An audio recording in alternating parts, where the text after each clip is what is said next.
All right, grown-ups, it's just our time. I love the babies, but to help you, I gotta speak my mind. This segment's here to help you grow with book reviews, lessons, and things you'll be glad to know. If your little one's restless or looking to play, send them to my other playlist. The read-alouds there will brighten their day.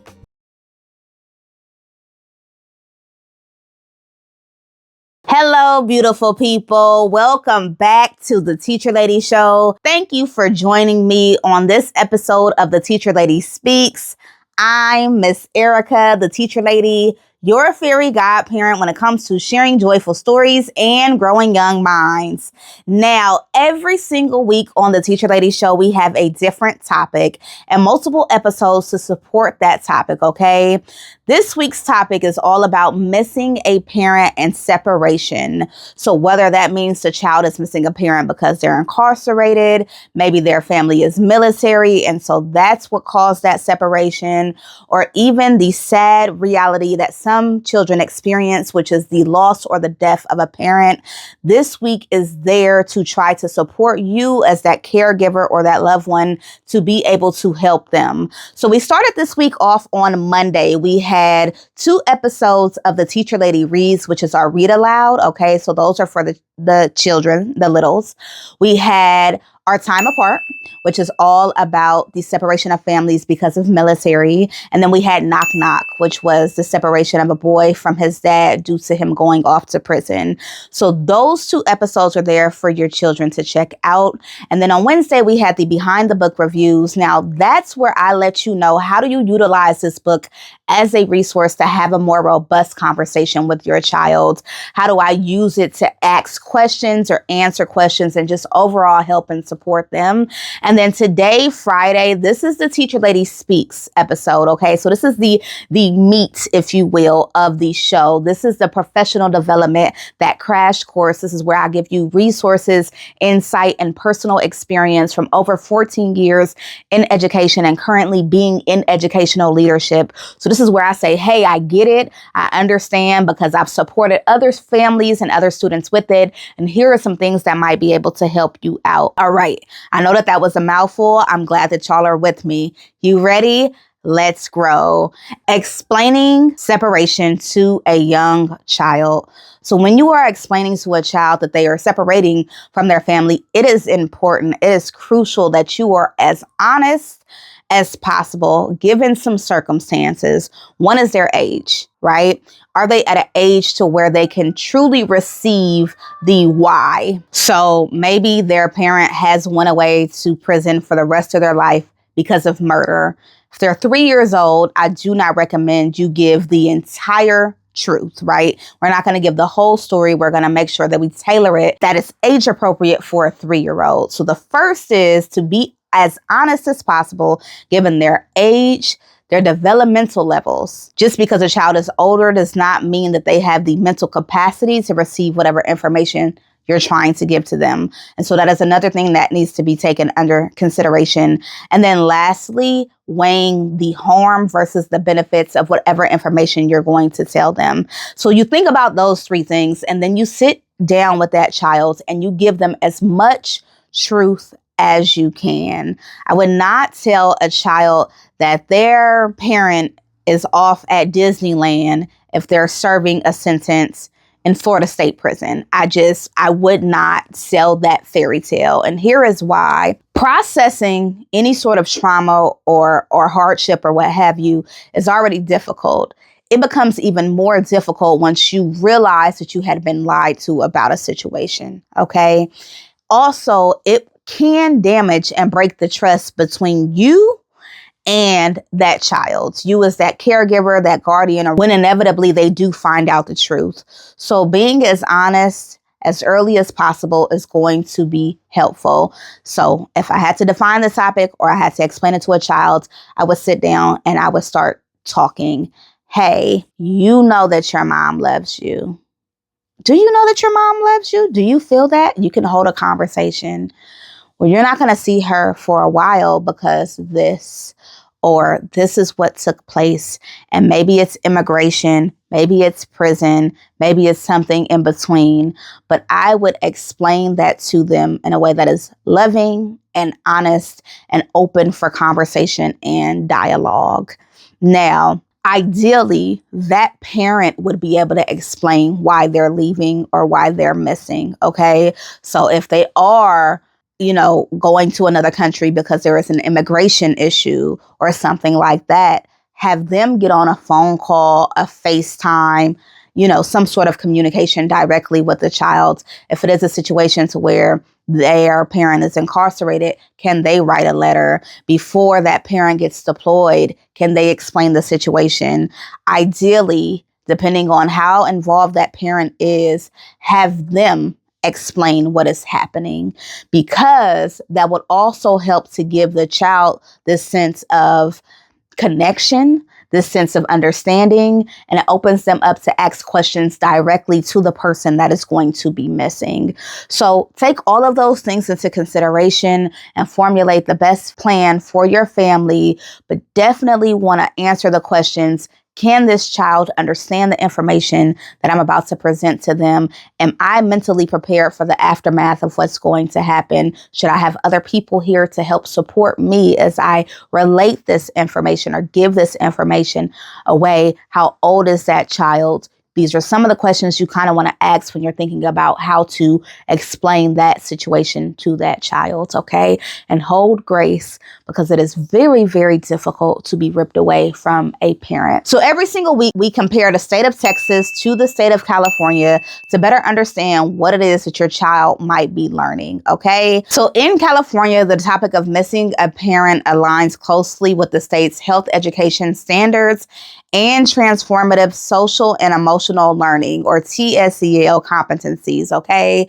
So this is going to emphasize emotional wellness, resilience, and understanding diverse family structures. Across grades K through 6, in the mental, emotional, and social emotional health standards, it is required that students identify a wide range of emotions, describe causes and effects of strong feelings, and recognize trusted adults and support systems they can turn to in difficult times, okay? Now, as they grow, they will learn to express emotions in healthy ways and seek help when needed. Under the transformative social emotional learning competencies, children will further strengthen their foundation by promoting self-awareness, self-management, specifically during stress, grief, and social awareness through empathy and understanding family differences, and relationship skills that teach children how and who to ask for help. Additionally, the California History Social Science Framework affirms that family structures vary beginning as early as kindergarten and encourages students to acknowledge diverse home situations with compassion, openness, and inclusivity. So for the state of California, there is more focus around overall how to feel, how to process those feelings, and how to make sure that you have safe supports put in place. There is also some in the curriculum that dances around being kind to other students who might have different families, whether that's their parents are LGBTQ, whether that's different religions, or whether that's missing a parent. Just overall having an understanding that diverse families exist and that we should be kind to each other and respect that, and overall respect the fact that we come from diverse families. Now, I will say that this curriculum does not explain to children that a parent might be missing, and these are the reasons why a parent might be missing. But overall, they want to provide tools so that whatever the trauma it is that your child experiences, they're equipped to be able to manage that. Let's keep growing. Now, in the state of Texas, emotional well-being, coping skills, and recognizing family diversity are woven throughout the health education framework, directly supporting children who are navigating the absence of a parent, okay? So in grades K through 2, students learn to identify and express their feelings appropriately. They also identify trusted adults who can support them during difficult times and understand that families can look different for many reasons. By grades 3 through 5, this is expanded to include strategies for managing strong emotions, safely describing stressors, and age-appropriate coping strategies, and recognizing empathy and supportive communication within relationships. In middle school, students are taught to identify challenges faced by families and develop strategies for coping with them. Altogether, Texas does emphasize resilience, emotional regulation, empathy for other diverse family situations, and the importance of a support network. All essential components of helping children to navigate the complex feelings that come with missing a parent. So overall, I would say that Texas and California really mirror in terms of what it is that they offer within the curriculum on that topic. Both have heavy emphasis around supporting different family dynamics and being open to that, emotional regulation, and just overall managing stress. Again, I would say that neither state directly really speaks on what it means for that child to be missing a parent. I think that there is a difference between supporting diverse families and working with a child whose parent is no longer in the home. Okay. Let's keep growing. Resources. So here are some resources that might be beneficial to your family to help them kind of navigate this situation. Some of these resources are really good if the parents have separated, and so now maybe that child is between two houses, and some are specific for military. So definitely check them all out and take whatever is going to be the most helpful. The first, y'all know I love me a good Sesame Street resource, okay? So Sesame Street in communities when families face deployment or incarceration.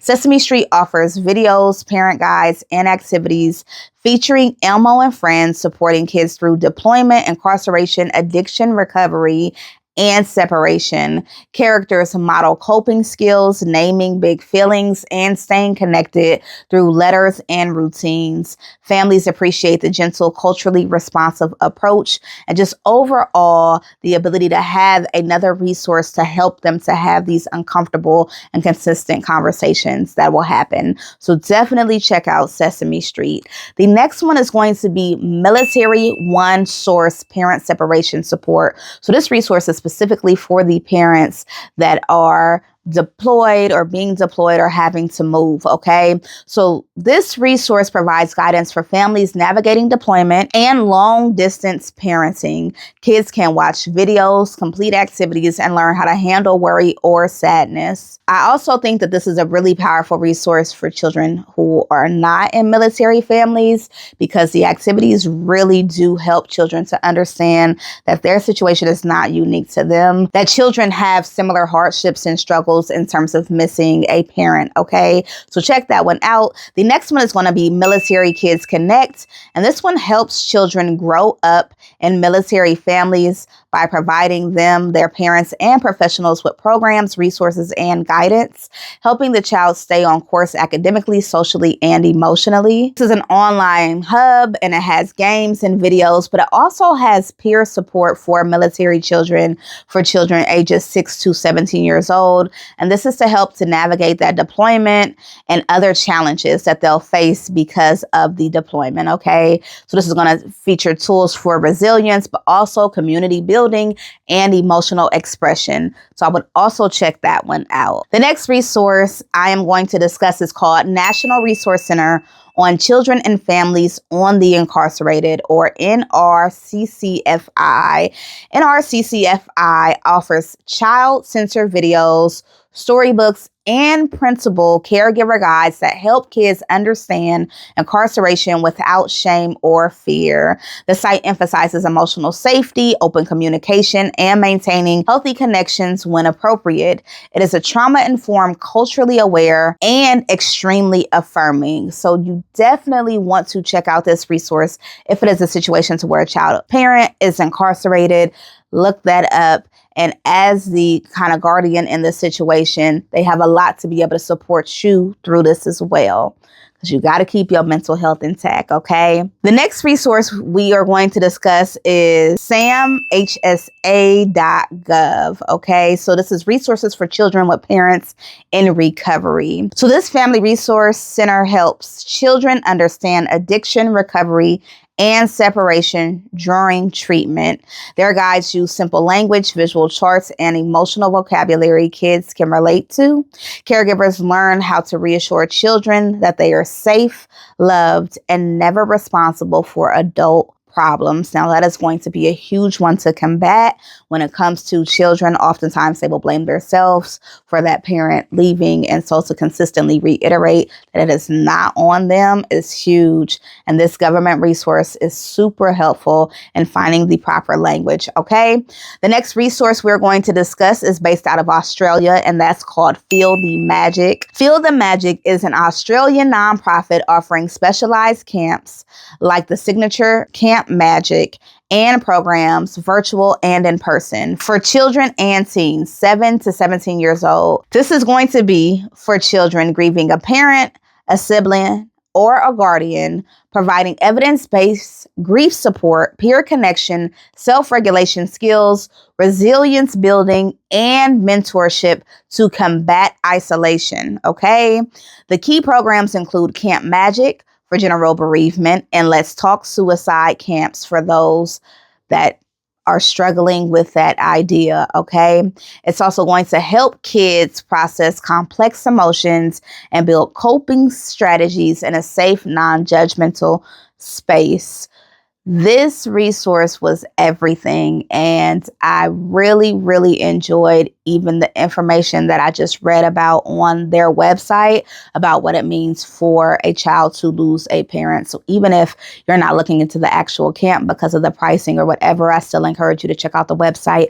Also, I will say that if you feel safe and comfortable and feel like this resource would actually help you, and financially that is the barrier, I would reach out. I would reach out and say, hey, I have a 15-year-old. Here's the situation. I'm interested, but financially, I cannot afford that full tuition, to see if there are any options to be able to support your child. And that's with anything. So many people look at the price tag and then they stop there. But oftentimes, if you reach out and you're consistent in that reaching out, you might get the support and the help you need to put that child in the program in which they deserve, but financially it doesn't work for your family. Let's keep growing. Best practices at home. There are so many best practices. It's really going to depend on why that parent is no longer in the household. Okay. So we're going to start with situations where that child is allowed to have contact with the parent, but they're away. So this is immigration. This is prison. Or sometimes prison. This is deployment. These are the situations to where the parent can't physically be in the house, but that child is still allowed to have contact. So that also includes if you're going through a divorce, and so now the mom has moved out or the dad has moved out or what have you. That is this situation. And those best practices include, one, creating some sort of routine or schedule that works for that child. Okay. So can they write their parent every Sunday? Can they sit down and write a letter? Can they read a letter every Sunday? And so maybe there's a period on Sunday to where you read what was sent to you and then you're able to respond. Now, even if your child cannot write, they can draw a picture. They can express the words to you and you can help them write it. You can do hand over hand. You can use, a recording tool and then extract that text. You can figure out some way to send something back. Communication and corresponding through mail does not have to consist on your child's ability to write. But if you can set a time so where once a week, that time is dedicated to keeping the parents' kind of overall joy alive, their image and who they are present. And mail exchange is a great way to be able to do that. Along those same lines, is there a weekly time so where you can FaceTime? And consistency is going to be crucial. Now, I should have prefaced this by saying if the other parent is inconsistent, okay, they're not going to send back the letter on time, they're not going to FaceTime when it is time to FaceTime, do not set up the system. The system is only as valuable as the person on the other line. It takes two. So if you already know they're not going to write back, if you already know they're not going to call, so on and so forth, then don't even set this up. If the parent is responsible enough to have consistent communication, I would create that routine, because what this does is it gives the child something to look forward to. It reminds them that the parent is very much so active and involved, but right now they're going through these circumstances that do not allow as much communication as they were just used to. Other thing that falls under common questions, but I'm going to speak about it now because I'm thinking about it, is, do I make it up? Do I write a letter like I'm from the other parent? Absolutely not. Again, if the other parent is not able to show up and be consistent, that is ultimately their loss. The pain is on the child, yes, but it's also very painful for the adults, and they're going to have to feel and kind of manage the results of that. But you do not want to make up a letter. You do not want to make up a bunch of stories about why they didn't show up and so on and so forth, because it adds pain and hurt and complications where the situation itself is already difficult. We don't need to make it worse. Okay. So that is the first best practice, is to try to create a routine. The next best practice really starts before this situation happens. If you're going through a divorce, bring that parent in to have that conversation. If we know that somebody is about to go off to jail or to prison, but they're at home right now on bond or something like that, hold those conversations. So again, you're going to hear me say a lot of being honest, of being transparent, of holding space when that child reacts how they rightfully are able to, and just understanding how painful this whole thing is. Now, the next part of this I want to touch on is for children who have parents they can't contact anymore. Maybe that parent has passed away.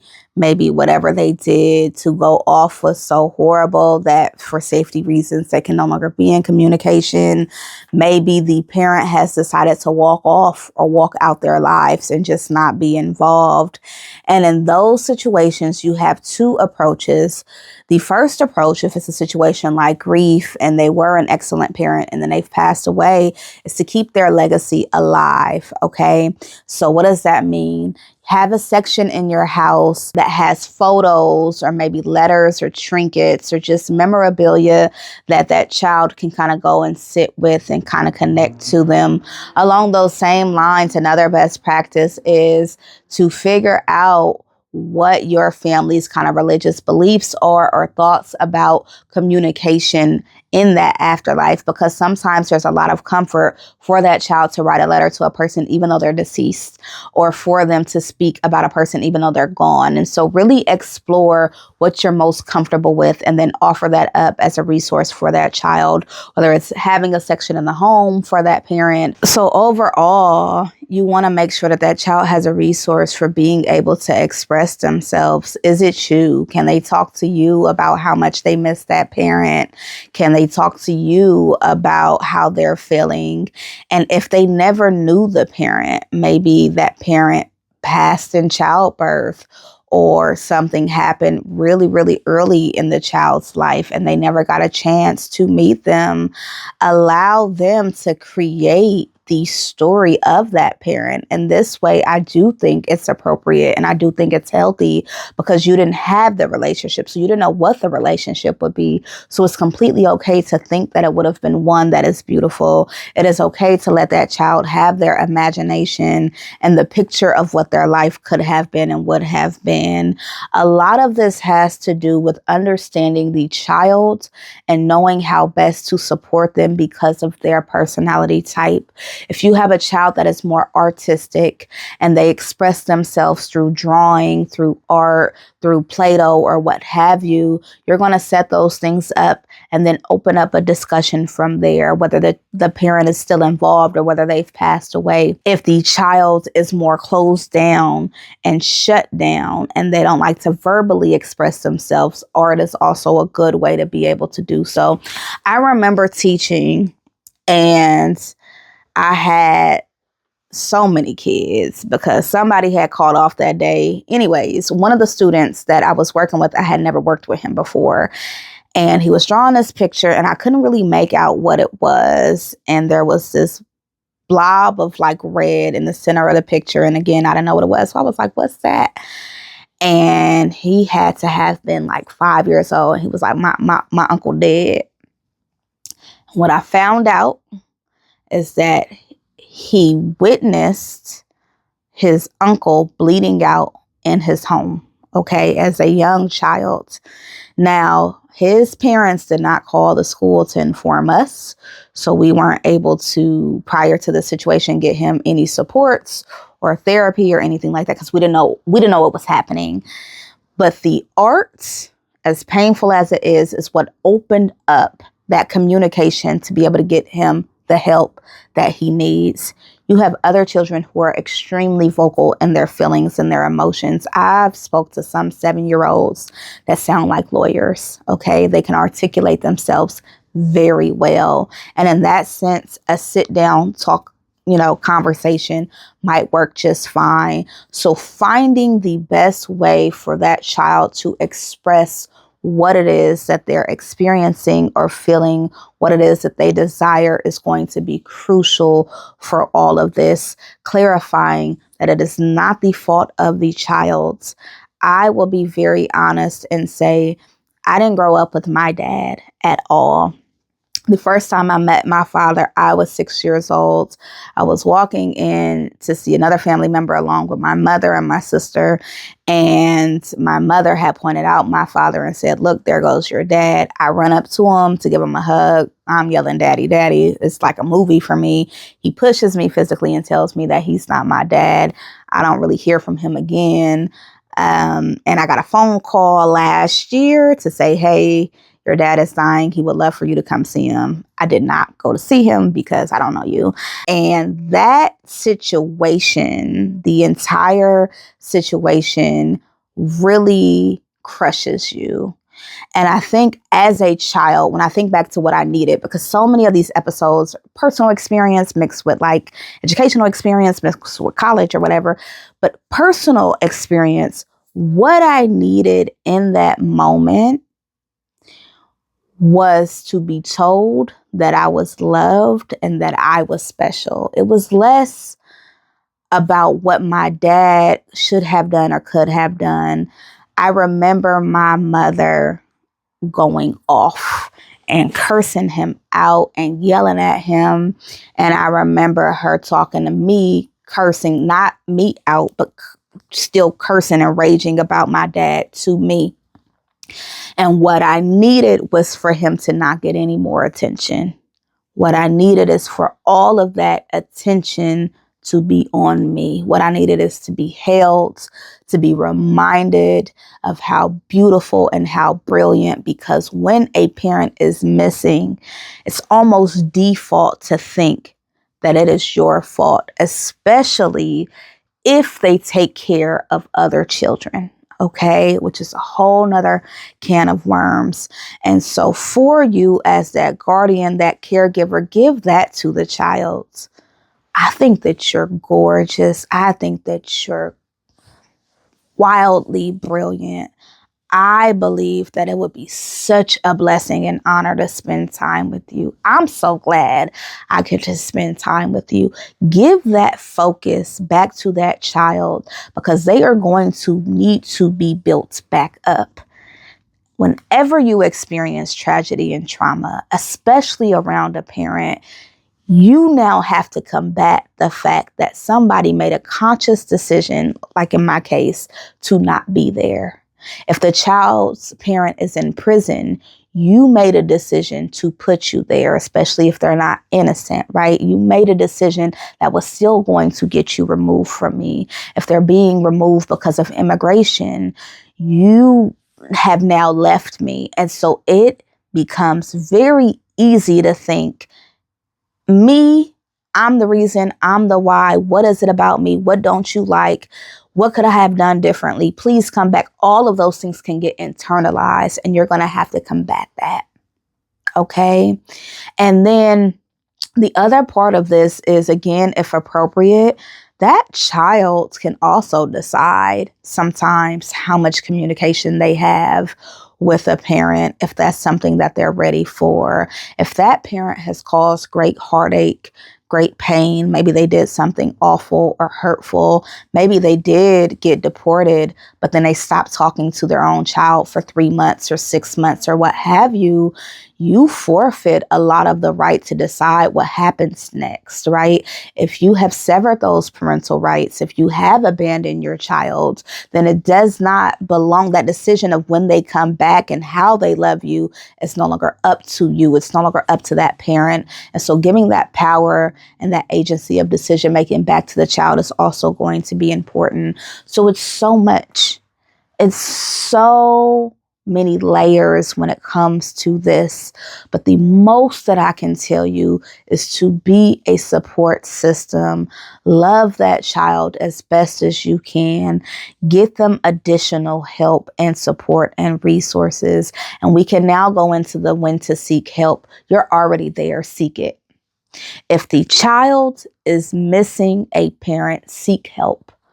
Get counseling, get therapy, put them in support groups, put them in a writing workshop or class, a creative writing class, get them around friends, build them a strong community and network as best as possible, love on them, remind them of their brilliance. That list continues. You are already there. You're going to have to pull out every single thing to try to get that child's help. I know for my daughter doesn't have this huge family.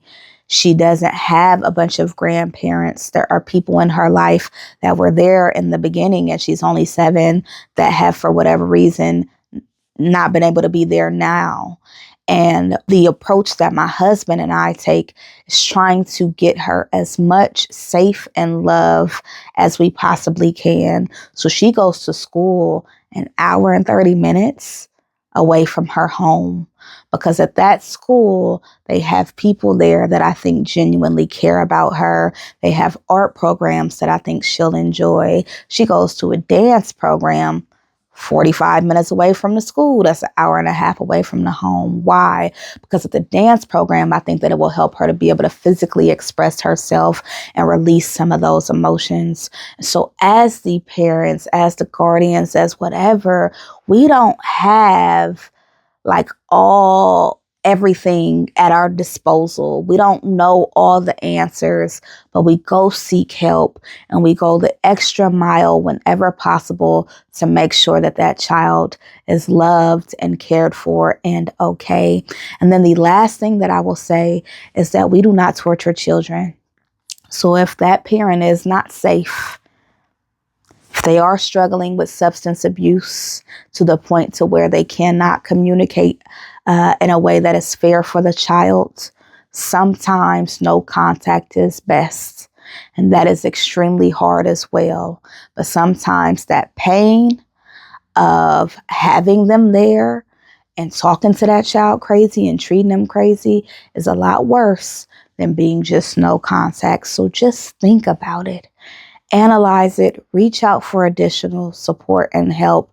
And I'm so proud of you for even being here, because that's major. Listening and trying to figure it out is major. Let's keep growing. Common questions.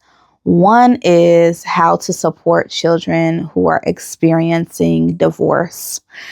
Now, I think I touched on most of this in the episode, but divorce is difficult for multiple reasons. One, children thrive on routine. So at this point in their lives, they are likely used to 2 people being in the home. And so what I would do again is I would have a conversation and I would explain honestly, sometimes 2 people are not meant to be together. Like sometimes the child is the blessing of the relationship.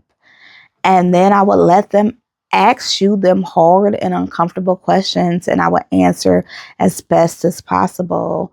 What you do not want to do during divorce is bash that other parent.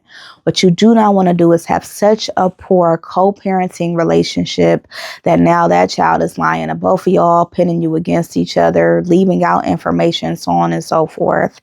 What you do not want to do is have that child be the emotional burden, meaning I can't stand when your mama don't send this and she should have packed that. That's none of their business. Okay. And what you do want to do is have some sort of consistency towards the rules and the expectations. If on weekdays they need to be in bed at 8:30, that should be consistent. If they have to wait to eat their vegetables before they eat the candy, that should be consistent. Because if you have one household where they can do whatever they want, and that's the fun household and fun, and the other has discipline, well, of course, inevitably, that's going to cause division as well. The last thing that I will say when it comes to divorce is that children very quickly will choose a parent to blame. This happens for various reasons. They will choose a parent, and when they choose that parent, the other parent needs to help combat that. You two, the divorced parents, are best working together as a team to now raise this child. So having that effective communication, and this might mean therapy, not to save your marriage, because clearly at this point that's over, but to help you to be able to co-parent. Okay?